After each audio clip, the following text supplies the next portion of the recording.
डीएचडी कराची की मार्केट क्यों चलेगी? लिक्विडिटी मार्केट बहुत ज्यादा है, पैसा बाजार में बहुत ज्यादा है, कोई भी बंदा सिल्वर गोल्ड में इन्वेस्ट नहीं कर रहा, गाड़ियों की हालात तबाहकुन हुई हुई है, कपड़ा मार्केट चल नहीं रही है, तो लोग पैसा लगाए कहाँ? स्टॉक मार्केट में भी हर स्टॉक नहीं चल रहा है, जिसके पास टिप्स होती कुछ चलता है और फिर कुछ दिनों के बाद उसमें नुकसान हो जाता है।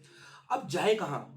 जो एसेट क्लास सस्ती है, या तो वो बैरिडो कराची है या तो वो डीएचटी कराची है। और अगर हमारे सीएफओस, डायरेक्टर्स और जो हमारे सीईओस हैं वो अगर डीएचटी फेरियड को छोड़े तो फिर यहाँ पे वो आए ना।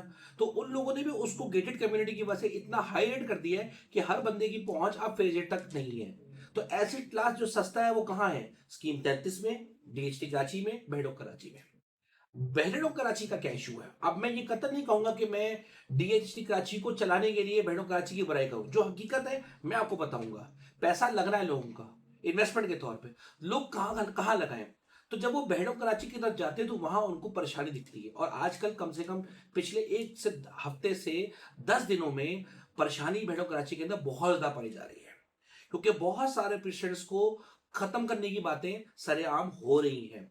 अंदर खाते हर ऑफिस में ये बातें कही जा रही हैं कि बहरिया ग्रीन को शायद खत्म कर दिया जाए, पिछन 39 40 को खत्म कर दिया जाए, 41 जो डेवलप नहीं हुआ उसको खत्म कर दिया जाए। ये बातें सरगर्म हैं। 61 62 का कोई फ्यूचर वहां नहीं दिख रहा। जो जगह ऑन ग्राउंड नहीं है, डाउनटाउन कमर्शियल था, दीवार लग गई है। एक्सटेंशन निकला था पेशेंट 7 और पेशेंट 4 का, दीवार लग गई है। अब ये पुरानी बात हो या नई बात हो, बात ये नहीं हो रही। बात ये हो रही कि ये मेट्रो कराची ने बेचा हुआ माल है, जहां ऑलरेडी दीवारें लग चुकी हैं और ये चीजें खत्म हो चुकी हैं। इसको देख के लोग घबराए हुए हैं, कहाँ इन्वेस्ट करें कहाँ ना करें। और फिर इस्लामाबाद में जो बिल्डअप प्रॉपर्टी थी वहां पे भी जाके पर्चे लग गए। रीजन उसके पीछे कुछ भी हो, हमें तो पता है ना कि क्या मामला थे।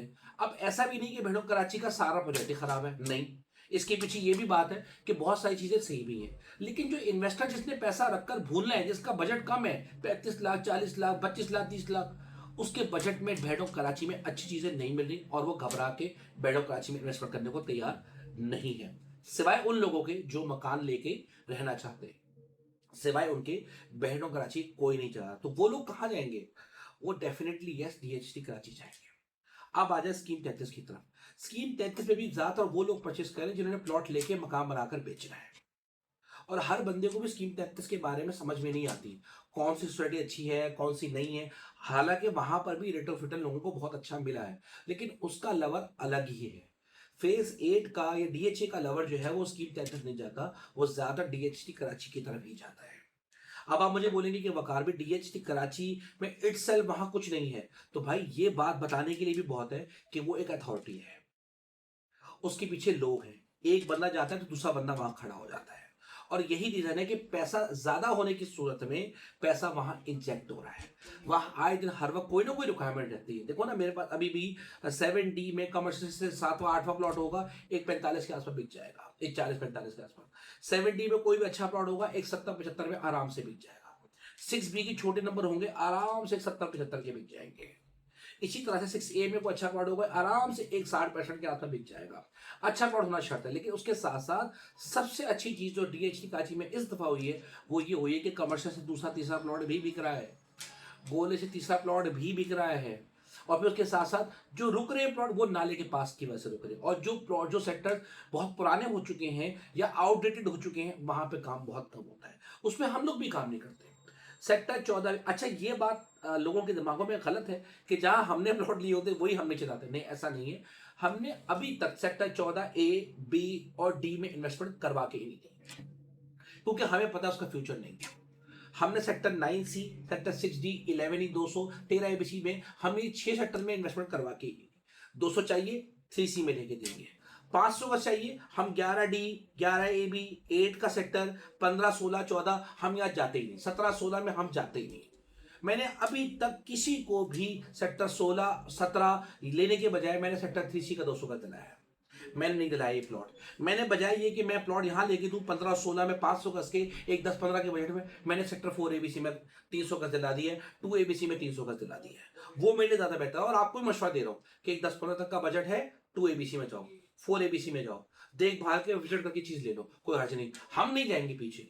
सेक्टर 14C में मैं नहीं जाऊंगा, मुझे नहीं ट्रेवल करना 6 किलोमीटर, ये मेरी राय है। मैं अपने कस्टमर को लेके चलता हूँ क्योंकि मुझे पता है कि 2 साल 3 साल के बाद जब वो मेरे पास बेचने के लिए आएगा तो वो बिकनी चाहिए चीज, उसी लिहाज से चीज लेके दो। सेक्टर 3D लेके दे रहा हूँ, सेक्टर 3E लेके दे रहा हूँ, 3C 125 गज लेके दे रहा हूँ, 3C 200 गज लेके दे रहा हूँ, सेक्टर 6E के छोटे नंबर लेके दे रहा हूँ। जब 3E में कुछ भी 40 लाख में नहीं मिलता, तब जाता हूँ सेक्टर 6E में लेने के लिए। ओके हो गया। इसी के साथ साथ सेक्टर 6G में अगर किसी का बजट बहुत कम हो तो 31-32 लाख का तो ले देता हूँ 6H का छोटे नंबर, 9E के छोटे नंबर, 6G के आखिर के 1700-1800 के सीरीज, 1400-1500 सीरीज। है ही बजट आपका 34-35 लाख का, तो फिर वहां ले देता हूँ। बजट कम और कम हो तो 12 की बजाय मैं 13F को प्रेफर करता हूँ। छोटा सेक्टर है, बहुत छोटा सेक्टर है। अब आप बोलेंगे 13 ABC 200 नहीं ले रहे हो, 13F 125 का ले रहे हो। भाई इसलिए ले रहे हो क्योंकि छोटा सा है, स्लिम सा है, इतने ज्यादा कमर्शियल्स नहीं है जो 13ABC को बिल्कुल बर्बाद कर देते हैं। तो ये सारी बातें हैं। 500 गज के ऐसे 4, 5, 6, 7 तीनों अच्छे, चारों अच्छे लेने चाहिए। तो कोई भी बात डिटेल से पूछनी हो, इंफॉर्मेशन चाहिए हो, और ये बात दिमाग में बना लो भाई, ये बढ़ेगा, ये चलेगा। गल्फ साइड ने नहीं चलना, दुनिया की इकॉनमी वैसे नहीं चल रही, पाकिस्तान ने अब आगे बढ़ना है, इस इकॉनमी ने आगे बढ़ना है। और जो न्यूज हमारे पास है, कराची का एक सूबा बनने वाली, तो कुछ चीजें न्यूज से चलती है ना, समझो मेरी बात को। तो न्यूज से चलने वाली न्यूज हमारे पास सामने आ रही है, जो हमें एग्रेसिवली ये इंटरेस्ट शो कर रही है कि भाई अब जो पैसा हम गल्फ से लेकर या बाहर से गल्फ भेज दिया करते थे, अब वो वहां नहीं जाएगा, वो सारा पैसा पाकिस्तान आएगा और कराची आएगा। जज़ाकल्लाह खैर। Thank you.